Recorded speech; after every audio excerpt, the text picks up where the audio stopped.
Chapitre 3. La diaspora. Dimanche dernier, c'était l'anniversaire de Tantine Bibiche, la voisine du 4e étage. Elle avait loué la salle municipale de la ville et j'avais pour l'occasion accompagné maman à cet événement. La salle était très peu décorée et contenait visiblement plus de personnes que de places assises. Des chaises de jardin en résine étaient disposées le long des murs et les convives déjà présents avaient choisi de s'asseoir en cercle, de sorte que, dès que vous rentriez dans la salle, vous ne passiez pas inaperçu. Je constatais qu'il y avait plus de femmes que d'hommes. Les couples se faisaient rares. Les femmes portaient des vêtements un chouïa trop serrés. Leurs robes étaient soit trop courtes, soit trop moulantes, laissant apparaître leurs formes généreuses et quelques vergetures çà et là. Les plus masculines d'entre elles portaient des pantalons qui montaient jusqu'au niveau du nombril. Cravates nouées, elles avaient fière allure. Madiata Moumalou, crânement, un pas après l'autre, elles déambulaient dans la salle comme des mannequins défileraient sur un podium, à la seule différence qu'elles avaient l'air hautain, presque dédaigneux. Jean-Marc Weston, John Lobb, John Foster, Emling, Church, Finsbury, Paul Smith, Vivienne Westwood et enfin Louboutin. Ils sont sapés comme jamais, comme le chante Gims, Maître Gims. Alors que les femmes se saluent longuement en s'embrassant, les hommes se donnent le bonjour très virilement en se cognant le front, un coup à droite, un coup à gauche, puis un de face. Ça me cagne, hein? Ningue quoi? Bah là bien quoi? Ah madame. Eh, boubote quoi abe? Ah, nin sanguza mavula quoi, hein? Wawa wiri que y a Alphonse Wafwa. Hein? Y a Alphonse Wafwa? Ah même bashi quoi? Ah, miami ni miami. Bachiri Batele, Bachiri Batele, Bachiri Batele. Ce sont des sapeurs, mais pas des sapeurs-pompiers, car leur priorité n'est pas d'éteindre le feu. Eux, ils appartiennent au cercle très fermé de la Société des ambianceurs et des personnes élégantes, un métier à part entière. Kenzo, Giorgio Armani, Yves Saint-Laurent sont les marques des costumes qu'ils portent. Ouvrant le côté droit de leur veste, ils laissent la liberté aux curieux de lire de quelle maison de couture vient leur costume. C'est une tradition, que dis-je, une addiction. Ici, chacun est fier d'exhiber sa tenue. Le plus cher elle est, le plus inspirant vous êtes. Ce sont des duels à part entière, des affrontements sans violence, sans insolence. Ce sont les habits qui parlent pour leurs propriétaires. Le prix de chaque vêtement porté dépassant très souvent la capacité financière du sapeur. D'ailleurs, à défaut d'avoir le cash, il s'endette. Oh, c'est ridicule. Si tu arrives dans une fête et il y a un gars là, un monsieur là qui a le même costume que toi, non, ça gâche tout. Nous ne sommes pas des gamins, des garçons d'honneur. Chacun son costume, chacun sa personnalité. M'expliqua plus tard tonton Apollinaire. En plus de leur costume haut en couleur, certains hommes fument la pipe à l'heure où la cigarette électronique est en vogue. Tant pis pour Claude Evin et sa loi de 1989. Ici, on fume dans les locaux à usage collectif. Ici, ce n'est pas Paris. Ici, c'est Brazza. Pipe en bouche, certains brandissent leur parapluie comme pour protéger leurs habits coûteux d'une éventuelle pluie qui surviendrait dans la salle. Toute une philosophie. Ah oui, j'oubliais. Ce qui est encore plus loufoque, c'est qu'ils portent tous des lunettes de soleil en pleine nuit et en plein hiver. Soudain, un homme fait son entrée dans la salle, canne à la main. Tout le monde l'acclame et scande son surnom, le salopard de la sape. Il doit ce surnom au prix excessif de ses costumes. Cet homme est très respecté dans le milieu, car c'est de loin celui qui fait les meilleurs réglages. Comprenez par là qu'il sait marier les couleurs entre elles.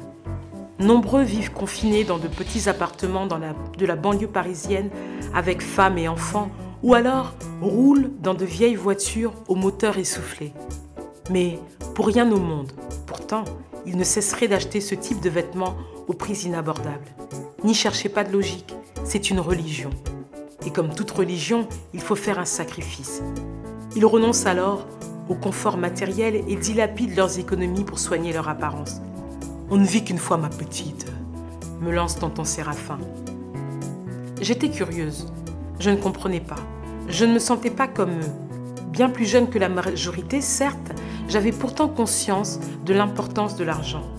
Les gens en ont peu, donc pourquoi le dépenser aussi inutilement? Mais je pensais, je ne suis qu'une enfant et personne ne prête réellement attention aux paroles d'une enfant dans la communauté. Si tu dis ce que tu penses, tu es tout de suite qualifié d'enfant impoli, mal indiqué. C'est comme ça. Les adultes ont toujours raison. Bref, ces gens-là sont à part. Ce sont des Parisiens. Ils achètent et revendent des habits à ceux qui vivent au pays. Les plus débrouillards d'entre eux ouvrent des boutiques dans les quartiers populaires comme Poto Poto ou encore le centre-ville. Ils ne se contentent pas seulement de revendre des vêtements de luxe, ils vendent également le rêve de la folie et du néant, le rêve de vivre un jour en Europe, de voir Paris et mourir. Kumputu, il y a de la nourriture en abondance et des habits pleins les magasins. La vie y est paisible, édulcorée. Ces récits sont teintés de mensonges et ne reflètent pas la réalité des boîtes aux lettres remplies de relances de factures impayées. Mais chut, on ne dira pas tout aujourd'hui. Cela risquerait de gâcher l'anniversaire de Tantine Bibiche. Dans la cuisine, les femmes s'affairent. Elles ont cuisiné du riz blanc, des brochettes de viande, du poisson, des cuisses de poulet braisé, du poisson salé et des bananes plantains frites. Le tout servi dans des assiettes en plastique, ce qui complique l'exercice. Il n'était pas rare que des assiettes se renversent par terre parce que trop remplies. Je n'ai d'ailleurs jamais compris comment dans une même assiette, l'on puisse mélanger à la fois poisson, riz, brochettes, bananes, plantains et poulet. Ah oui, sûrement pour ne pas avoir à se lever une deuxième fois de sa chaise et se resservir. Sûrement, mais là encore, je n'en suis pas certaine. Quand Tantine Bibiche entra enfin dans la salle d'anniversaire, cela faisait 3 heures que les invités étaient arrivés. Son retard ne semblait gêner personne à part moi, comme si 3 heures c'était normal, tolérable. Les invités étaient de toute manière trop occupés à boire leur bière et à refaire le monde. Tantine Bibiche avait ordonné que la nourriture soit servie avant qu'elle n'arrive parce qu'elle était piégée chez la coiffeuse qui n'avait pas fini de réaliser son chignon. Son entrée dans la salle était digne de celle d'une mariée, mémorable. Son chignon était comme un chapeau haut de forme. Non seulement il me paraissait immense, mais en plus, elle avait rajouté des paillettes or et argent dessus. Son maquillage non plus n'était pas à mon goût, trop voyant. Le rouge à lèvres rouge et les fards à paupières verts et jaunes n'allaient pas ensemble. C'était vraiment, mais vraiment trop. On aurait dit qu'elle s'était déguisée pour aller à un carnaval. Par contre, sa tenue en pagne était magnifique. Le pagne. Si je pouvais, je le porterais tous les jours. La femme africaine est belle en pagne. Je ne sais pas si c'est le pagne qui lui va bien ou si c'est elle qui le porte bien, mais à mon sens, les deux sont indissociables. 44 ans. Tantine Bibiche fêtait ses 44 ans. À son arrivée, des femmes des plus colorées les unes que les autres agitaient leurs foulards bruyamment. Bibicha, Bibicha, 4x4 tout terrain. Bibicha, Bibicha, 4x4 tout terrain. Des cris tels des ululements résonnèrent dans la salle et l'accompagnèrent jusqu'à son fauteuil royal. Oui, Tantine Bibiche était assise sur un fauteuil. C'était drôle. Je posais la question à ma mère. Pourquoi disent-elles 4x4 tout terrain? Elle me lança un « Ah ». C'était sa façon à elle de me démontrer son exaspération. Elle était épuisée d'avoir à répondre à toutes mes questions, aussi diverses les unes que les autres. Mais je voulais absolument savoir. Alors, tonton Papy, le petit frère de Tantine Bibiche, se fit un plaisir de me répondre. En fait, Tantine Bibiche avait eu 3 enfants, Dorcas, Pichou et Trésor. Les 3 étaient issus d'unions différentes. À chaque enfant son père, un classique, pardonnez-moi. Elle élevait seule ses enfants et était très respectée dans le milieu congolais en raison de son métier d'infirmière et de sa situation financière quasiment stable. Elle avait un fort caractère, un peu de barbe sous le menton et la voix éraillée, mais elle était très gentille.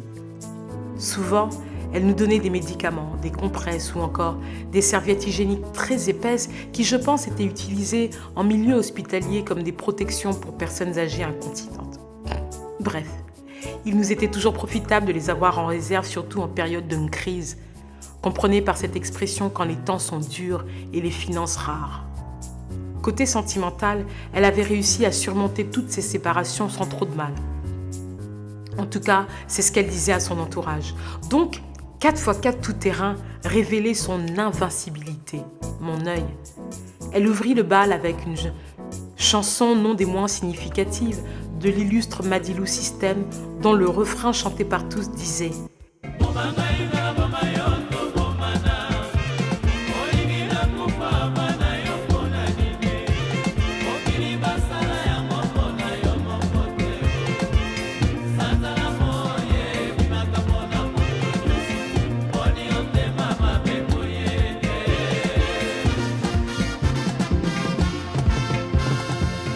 Les femmes qui la suivaient sur la piste de danse agitaient leurs foulards colorés de gauche à droite et poussaient des cris de réjouissance. Le son mal réglé, la petitesse de la salle, les cris des convives me montaient à la tête. Mais ce qui me gênait le plus, c'était ce que dégageaient ces femmes. Elles ne semblaient pas si heureuses qu'elles n'en avaient l'air. Elles dissimulaient un mal-être, qu'elles chantaient pour la plupart la main sur le cœur, telles des bleus, entonnant la Marseillaise en début de match de football. Je ne sais pas, mais j'avais l'impression qu'elles réglaient leur compte en chanson. Celles qui étaient venues, accompagnées de leur mari, aussi, semblaient partager le même sentiment, comme si elles s'attendaient fatalement à être un jour abandonnées et que d'ores et déjà, elles prévenaient leurs compagnons qu'elles se remettraient, elles aussi, d'une éventuelle séparation, aussi douloureuse puisse-t-elle être. C'était bizarre, c'était malsain. Maman ne s'était pas levée, elle n'avait pas dansé de la soirée. Maman était différente de ces femmes-là, ce n'était pas une sapeuse, non. Ses vêtements étaient aussi simples qu'elle, elle soignait son apparence, mais jamais à l'excès. Nous étions sa priorité, surtout depuis que papa était parti. Mais c'était l'anniversaire de tantine Bibiche, et elle lui était d'une certaine façon redevable de tous les services qu'elle lui rendait fréquemment.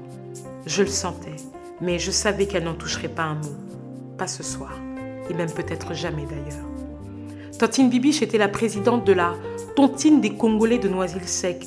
C'est pour cela qu'elle était aussi appréciée dans le milieu, aussi respectée. Il vaut mieux être en bon terme avec son banquier, n'est-ce pas? Surtout quand vos cotisations sont quelque peu irrégulières. Maman lui devait beaucoup.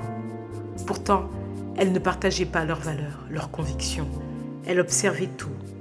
C'est sûrement d'elle que je tiens d'ailleurs. Quand tout le monde se mit à danser, elle me fait signe de la tête et me dit « Allons ». C'est à ce moment-là que nous quittions la soirée. Quand nous arrivâmes devant le seuil de l'appartement, je m'arrêtai. Je repensais à ce que je venais de quitter. Il y avait eux et nous. Nous étions si différents. Je restais donc là, debout un instant, et observais comme si c'était la première fois l'autocollant que maman avait soigneusement posé sur la porte d'entrée de l'appartement et sur lequel il était écrit « Jésus te cherche ». Je me sentais comme profondément interpellée par cette image, pourtant collée sur la porte depuis plusieurs années. J'ouvris ensuite la porte et Destin jouait à la FIFA en réseau sur sa PS4 et Junior, qui regardait un épisode de Bob l'éponge sur sa tablette numérique, courut nous accueillir les bras grands ouverts en criant « Maman !» Il n'y a plus rien de vrai que l'amour d'un enfant pour ses parents, rien de plus pur, de plus innocent. Maman nous donnait tout, son amour, sa présence. Nous ne manquions de rien. Elle était un modèle, une source d'inspiration. Où diantre trouvait-elle ce courage, cette force de ne pas craquer, de ne pas abandonner? Maman payait le prix fort, celui d'un amour inconditionnel pour ses enfants, un prix que le plus cher des costumes Kenzo ne saurait égaler. Alors je repensais à eux, à leur futilité. Abou Batele, Kabatele, Bachiri Batele, Bachiri Batele, Bachiri Batele.